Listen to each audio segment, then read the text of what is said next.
plus. En France, ce sont les électeurs d'outre-mer qui seront appelés à voter les premiers. Le scrutin commencera demain, mais les résultats ne pourront pas être annoncés avant dimanche 22 h.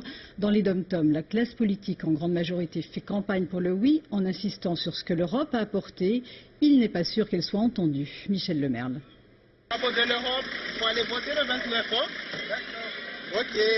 Paris ou Bruxelles, c'est bien loin vu de Mayotte ou de Papeete. Et alors, pour rafraîchir la mémoire, tous les moyens sont bons. 9000 drapeaux, par exemple, distribués par les Mahorais.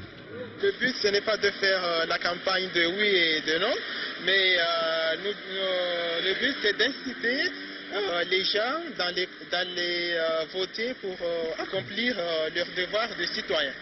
Car le principal ennemi, c'est bien l'abstention. Elle peut friser outre-mer les 80% sur les scrutins à enjeu européen. Alors, pendant toute la campagne, les leaders politiques, qui dans leur immense majorité plaident pour le oui, ont sans cesse rappelé l'importance des fonds européens. Ils sont déterminants dans tous les grands équipements d'outre-mer ou pour le soutien de filières entières comme le sucre ou la banane.